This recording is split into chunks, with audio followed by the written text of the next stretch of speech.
শাবান মাসের আজকে 10 তারিখ। এই শাবান শেষ হওয়ার পরে আসবে রমাদান। বিশ্বনবী রাসূলুল্লাহ সাল্লাল্লাহু আলাইহি ওয়াসাল্লাম এই মাসে বেশি বেশি করে দোয়া করতেন। এই দোয়া এর আগের জুমায় আপনাদেরকে বলা হয়েছে। আমার সঙ্গে সকলেই বলুন, আল্লাহুম্মা বারিক লানা ফি রজব ওয়া শাবান ওয়া বাল্লিগনা রমাদান।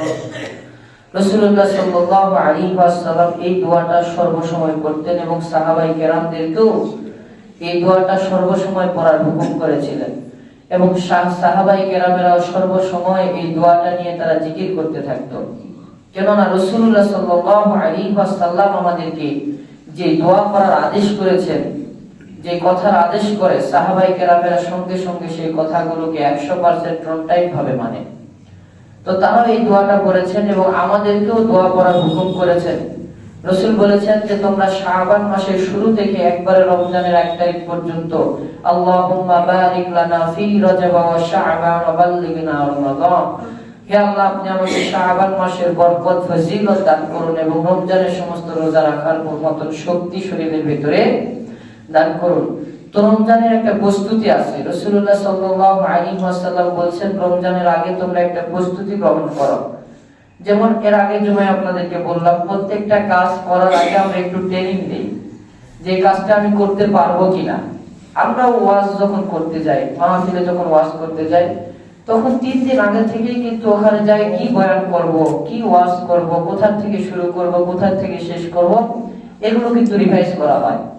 আপনাদের জুমাতেও এসে কি বয়ান করা হবে, কি করা হবে না, কোনটা করলে ভালো হবে, কোনটা করলে ভালো হবে না, এই পুরো সপ্তাহটা এটার উপরে রিসার্চ করা হয়। তো এরকম আল্লাহ রাসূল সাল্লাল্লাহু আলাইহি ওয়াসাল্লাম বলেছেন যে তোমরা রমজানের রোজা তোমাদের সামনে আসছে, এই রমজানের রোজার আসার আগেই তোমরা একটু প্র্যাকটিস করো, একটু চর্চা করো। এই চর্চা কিভাবে করবা, প্র্যাকটিস কিভাবে করবা? আল্লাহ রাসূল সাল্লাল্লাহু আলাইহি ওয়াসাল্লাম বলেছেন শাবান মাসে বেশি বেশি করে নফল রোজা থাকো, বেশি বেশি করে নফল রোজা থাকো। শাবান মাসে যারা নফল রোজা থাকতে পারবে কষ্ট করে, তারা রমজান মাসেও পারবে। কিন্তু শাবান মাসে রোজা থাকা অবস্থায় যাদের কষ্ট হবে, যে আমার কষ্ট হচ্ছে, শরীরে সমস্যা হচ্ছে, তার মানে তার জন্য রমজান মাসে রোজা থাকাও কখনো সম্ভব হবে। কারণ শাবান মাসে যে দিন আছে, রমজান মাসে এর চাইতে দিন একটু বড় হয়ে যাবে, তখন যে আপনার আবার আরো কষ্ট হয়ে যাবে। কিন্তু যাদের মনে হয় যে আমি আল্লাহর সন্তুষ্টির উদ্দেশ্যে রমজানের রোজা রাখবো, তাহলে তাদের জন্যই এই রমজানের মাসটা এবং রোজা থাকাটা এটাই হচ্ছে একটা আনন্দের বিষয়।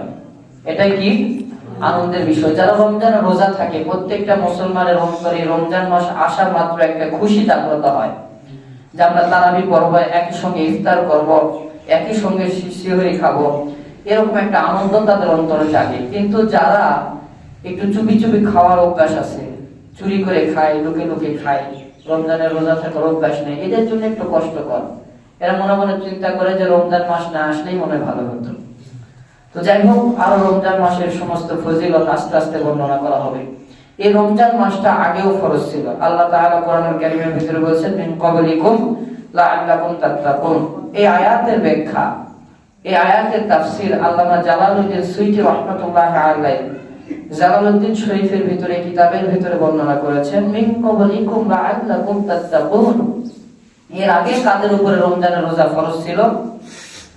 আল্লাহ রাসূল সাল্লাল্লাহু আলাইহি ওয়াসাল্লাম বলেন যে আগে যখন তোমাদের উপরে রমজানের রোজাটা ফরজ করা হয়েছিল একটু কঠোর ছিল।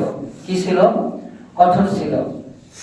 একই রকম কঠোর ছিল যে আপনি মাগরিবের পরে, অর্থাৎ আমরা এশার সময় যে খানা খেয়ে ঘুমাই, সিহরির সময় আবার খাই না, কিন্তু রাসূলের যুগে সিহরির সময় খাওয়াটা নিষেধ ছিল। কি ছিল? নিষেধ ছিল। সেহরির সময় কেউ আর খাবার খেতে পারবে না, সবাই একবারে এশার সময় একেবারে ভরপুর পেটে খেয়ে ঘুমাবে, পানিও খাবে, যত খাওয়ার প্রয়োজন খাবে, রাতে আর কোনো কিছু খাইতে পারবে না। এবং রাতে স্ত্রী সহবাস করা হারাম ছিল। রমজান মাস আসা মাত্র এগুলো থেকে বিরত থাকতে হবে।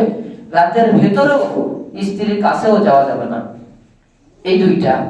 3 নাম্বার হচ্ছে যে ব্যক্তি রাতের ভেতরে জাগ্রত হবে, হওয়ার পরে যদি ভুল ভবিষ্যতেও কোনো একটু পানি খেয়ে বসে বা কোনো কিছু খেয়ে বসে, তাহলে তার রোজা, দিনের বেলা রোজাটা তার আর হবে না। এখনো দিন আসে নাই, দিন আসার আগের যে রাতটা, এই রাতেও যদি কেউ ভুল করে কোনো পানি বা কোনো খেজুর বা কোনো ভাত যদি খেয়ে ফেলে, পরের দিনের বেলা যে রমজানের রোজা আছে, এই রোজাটা সে আর রাখতে পারবে না। তো এগুলো আস্তে আস্তে আস্তে আস্তে আমাদের জন্য সহজ করে দেওয়া হয়েছে। সেটা কিভাবে দেওয়া হলো, এটারও ঘটনা আছে।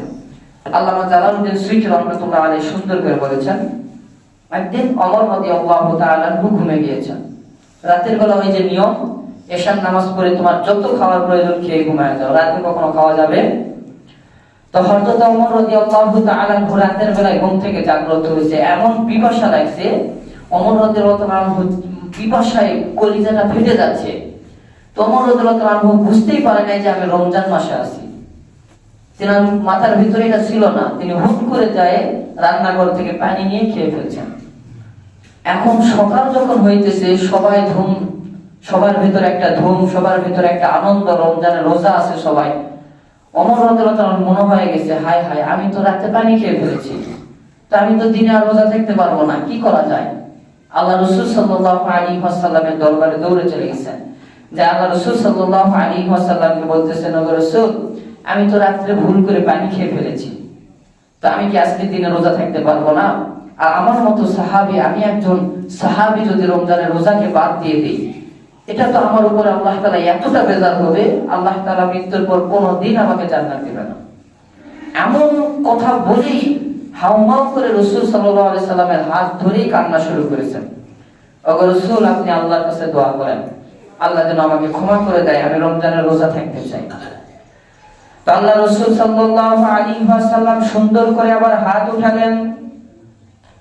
সুন্দর করে আবার হাত উঠানোর পরে আল্লাহ তাআলাকে ডাকতে বললেন, ওগো আল্লাহ, আপনি শুনেন, আপনার একজন প্রিয় সাহাবী, যার সম্পর্কে আপনি সুন্দর করে হাদিস শরীফের ভেতরে বর্ণনা করে দিয়েছেন যে আমি রাসূল পুরো পৃথিবীর বুকে নবী, আমি নবী যখন দুনিয়া ছেড়ে বিদায় নিয়ে অন্ধকার কবরের ভেতরে চলে যাব, আল্লাহ তাআলা দুনিয়ার বুকে যদি দ্বিতীয় কোন নবী আবার দুনিয়ার বুকে পাঠানোর কোন ইচ্ছা করতেন, লাউ কানা বা'দিন নাবিয়্যান লাকানা আমার, তাহলে আল্লাহ তাআলা ঘোষণা করে দিয়েছে আমার পরে নবী হয়তো আমার সাহাবী হযরত ওমর।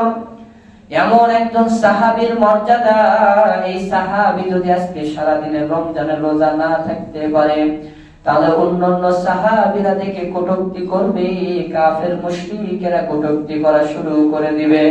ওগো আল্লাহ, আপনি আসমান থেকে একটি ফয়সালা করে দেন। আর এইদিকে ওমর রাদিয়াল্লাহু তাআলা রাসূলের পা জড়ায় ধরেছে, আর পা ছাড়ে না।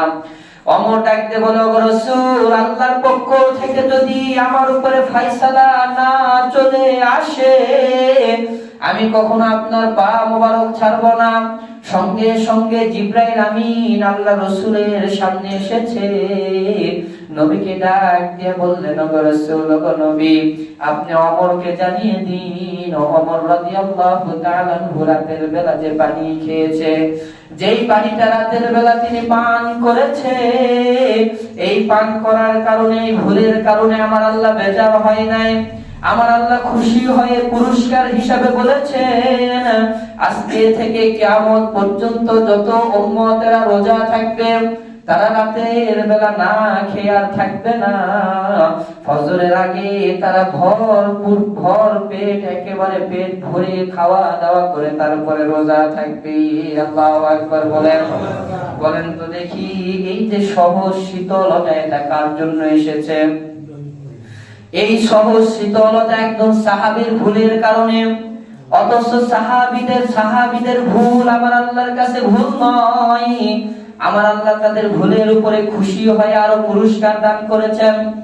এরপরে আসেন রাতের বেলা যে স্ত্রী সহবাসের কথা বলা হয়েছে, হযরত আবু বকর সিদ্দিক রাদিয়াল্লাহু তাআলা আনহু ঘরের ভিতরে এসেছেন। রাতের বেলা তিনি খাবার খেয়েছেন, রাতের বেলা খাবার খাওয়ার পরে তিনি ঘুমিয়ে গিয়েছেন। মধ্যরাতে স্ত্রী সহবাস করেছেন, সহবাস করার পরে গোসল করেছেন। গোসল করার পরে হঠাৎ করে আবু বকরের মনে হয়েছে, আজকে এটা তো রমজান মাস, স্ত্রী সহবাস করা বিশ্ব নবী নিষেধ করেছে, তারপরেও আমি করেছি, আমি তো অপরাধ করেছি, মনে হয় আল্লাহর ক্ষমা করবে না। সঙ্গে সঙ্গে ফজরের আজান দেওয়া মাত্র বিশ্ব নবীর বাড়িতে চলে গিয়েছেন। বিশ্ব নবীর বাড়িতে যাওয়ার পরে ডাকতে বললেন, ওগো রাসূল, ওগো নবী, আমি তো একটা ভুল করেছি, আপনি মেহেরবানি করে আল্লাহর কাছে দরখাস্ত একটু করেন যাতে করে আল্লাহ তাআলা আমাকে ক্ষমা করে দেয়। ওমর আবু বকর সিদ্দিক রাদিয়াল্লাহু তাআলা এর কথা শুনিয়া বিশ্ব নবী আল্লাহর কাছে দোয়া করলেন, ওগো আল্লাহ, আসমান থেকে তাড়াতাড়ি ফয়সালা দিয়ে দেন। আসমান থেকে জিবরাইল আলাইহিস সালাতু ওয়াস সালাম আসলেন। বিশ্ব নবীর দরবারে আসার পরে নবীকে ডাকতে বললেন, ইয়া রাসূলুল্লাহ, ইয়া হাবিবাল্লাহ, গো নবীজি, আপনি আবু বকরকে জানিয়ে দিন, সিদ্দিক আকবরকে সুন্দর করে বলে দিন, আবু বকর যে ভুল কাজটা করেছে, আমার আল্লাহর দরবারে এটা ভুল নয়। আমার আল্লাহ আজকে থেকে বিধান পরিবর্তন করে দিল। আজকে থেকে আমার আল্লাহ বললো, যারা যারা রমজানের রোজাগুলি থাকবে, এরা শুধু দিনের বেলা স্ত্রী সহবাস করতে পারবে না, কিন্তু রাতের বেলা করবে, এতে কোনো অসুবিধা নাই। যদি সহবাস তারা করে, আমার আল্লাহ নফল হজের সওয়াব তাদের আমলনামায় দিয়ে দিবে। সুবহানাল্লাহ। প্রথমে কি ছিল? নিষেধ করা যাবে, তারপরে আল্লাহ তাআলা বললেন করা যাবে, শুধু করা নয়, এই মিলামিশার দ্বারা আমার আল্লাহ তাআলা তাদের আমলনামায় সওয়াব রেখে দিবে। সুবহানাল্লাহ বলেন।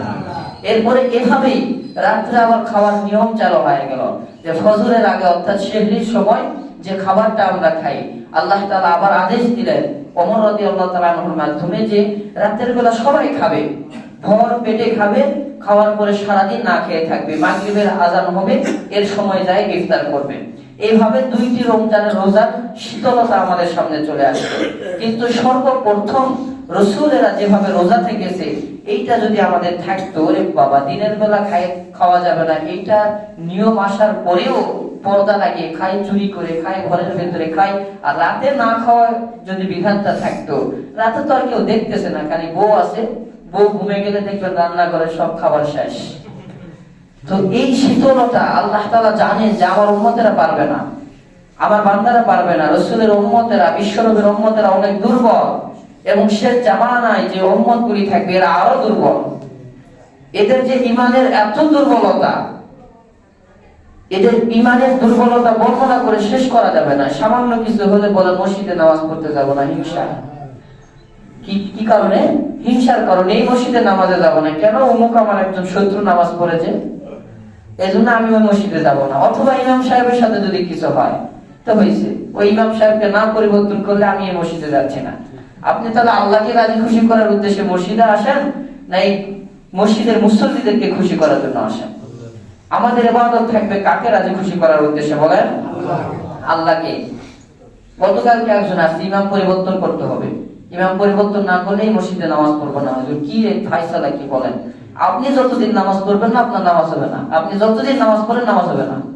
কেন? যদি আমি আপনার কাছে অন্য একটা বিষয় নিয়ে আসছি, আপনি আমাকে উল্টা করতে মারা দিচ্ছেন, তো আপনি তো হিংসা নিয়ে আসছেন। মসজিদ কি আপনার ক্ষতি করছে নাকি? মসজিদ আপনার কি কোন জমিনের ভিতরে ফসল নষ্ট করছে? মসজিদ যায় আপনার বাড়িতে কেসাল লাগাই দিছে? মসজিদের কমিটিরা যদি আপনার সাথে গন্ডগোল লাগে, এটা মসজিদের দোষ? যারা বলেন। এই জন্য এই যে আমাদের ইমান এতটা দুর্বল, আমরা যে জামানায় এসেছি, এমন মানে নির্দিষ্ট জামানায় এসেছি, এই জামানায় ঈমান ধরে রাখা বড় মুশকিল।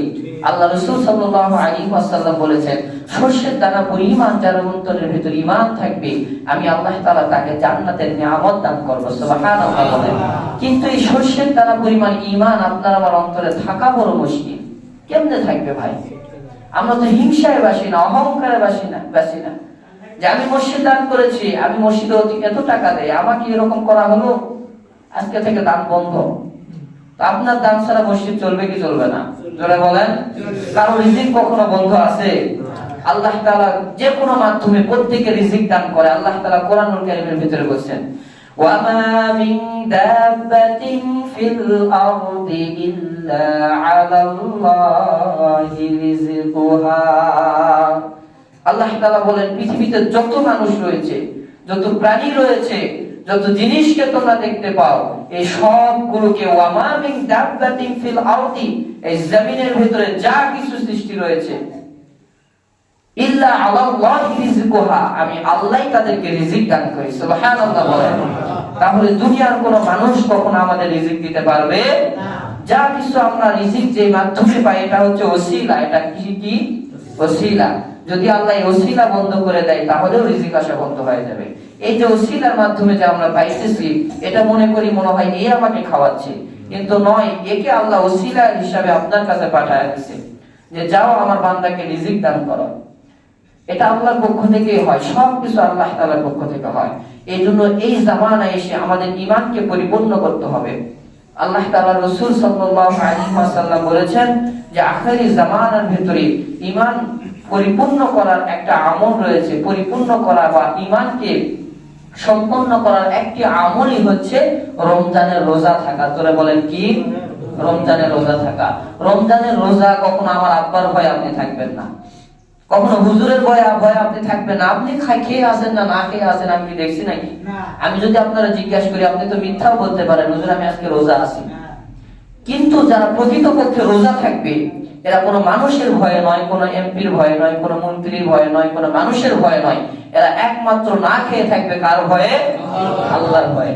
এই জন্য আল্লাহ রাসূল সাল্লাল্লাহু আলাইহি সাল্লাম বলেছেন পৃথিবীতে যত আমল আছে সব আমলের মধ্য থেকে ঈমানটা, কার ঈমান দুর্বল কার ঈমান শক্ত, এটা পরীক্ষা করার একমাত্র আমলই হচ্ছে রমজানের রোজা থাকা। যারা আল্লাহর ভয়ে রোজা থাকবে বুঝতে হবে এর ভিতরে ঈমান রয়েছে। আর যারা মানুষের মুখে মুখে বলবে যে আমি রোজা আছি কিন্তু ঘরের ভিতরে চুরি করে খাই, ইফতারের সময় আসে মাতব্বরি, ওর মাতব্বরি বেশি, খালি মাতব্বরি বলেন না, ওর মাতব্বরি কিন্তু ওই রোজা নাই। ওই এমন মাতব্বরি বাচ্চা কাচ্চা কে নিয়ে আসছে, অমুক কে নিয়ে আসছে, তুমুক কে নিয়ে আসছে, নামাজের সময় ডিস্টার্ব, অমুক সময় কত সময় রোজাই ছিল না। আর যারা রমজানের রোজা আছে ওদের কোনো ভেজাল নাই। এই মসজিদের ক্ষেত্রেও দেখবেন যারা 5 ওয়াক্ত নামাজ পড়েন ওদের কোনো সমস্যা নাই, যারা পড়ে না এদেরই যত সমস্যা, সব সমস্যাই। তো আমাদের ঈমানটা পরিপূর্ণ করতে হবে। পরিপূর্ণ করার মাধ্যম কি? জোরে বলেন, রমজানের রোজা। এই রমজানের রোজা থাকার সুযোগটা আমাদের সামনে আসতেছে। বলেন তো এর আগের রমজানে যারা যারা আমাদের সাথে রোজা থেকেছে তাদের মধ্যে কিছু কিছু মানুষ কি কবরে যায় নাই? তাদের আর এই রমজানের রোজা থাকার সুযোগটা হয় নাই। সে ভাবছিল ওই রমজানে সে ভাবছিল যে আল্লাহ এই রমজানে হয়তো চুরি করে খাইছি, এর পরের রমজানে এবার চুরি করে খাবো না। আমি নিয়ত করলাম সুন্দরভাবে রোজা থাকবো, কিন্তু এই রমজান পর্যন্ত আসতে পারছে না। তো আপনি যদি এখন মনে করেন যে হুজুর এই রমজান যাই যেভাবে হোক চলে যাক, এর পরের রমজান থেকে আমি সুন্দর করে রোজা থাকবো, ওই রমজানকে আপনার ভাগ্যে আর আসবে নাকি? তো এই জন্য এই রমজানেই আমাদেরকে আল্লাহকে বুঝাইতে হবে আল্লাহ আমি একমাত্র আপনার ভয়ে রমজানের রোজা আছি এবং আপনাকে ভালোবাসি, মহব্বত করি, আপনার রাসূলের সুন্নাত তরিকা অনুযায়ী চলি। আমি রমজানের 30টা রোজা ধরেই রাখবো ইনশাআল্লাহ। সকলে বলে ইনশাআল্লাহ। একটা রোজা বাদ দিলে যে কত বগুলা মানে কাফারা দিতে হবে এটা শুনলে আপনার মাথা পিছন দিকে চলে যাবে ঘুরে। এই কাফারা তো দিতে গেলে আপনি অবাক হয়ে যাবেন, কি বললেন হুজুর একটা রোজা বাদ দিলে এত কাফারা? তো এই কাফারা সামনের জুমায় বলা হবে ইনশাআল্লাহ। আজকে সময় কম, সামনের জুমায় ইনশাআল্লাহ আপনাদেরকে বলা হবে একটা রোজা যদি কেউ ইচ্ছাকৃতভাবে বাদ দেয় তাহলে বুঝলেন আপনার জিন্দেগি কানা। আপনি ওটা পরিপূর্ণ করতেই পারবেন না, কোনোভাবেই পারবেন না। সেটা কাফারা বললেই বুঝে আসবে, আপনারাই মনে মনে বলবেন আসলেই তো হুজুর একটা রোজা বাদ দিলে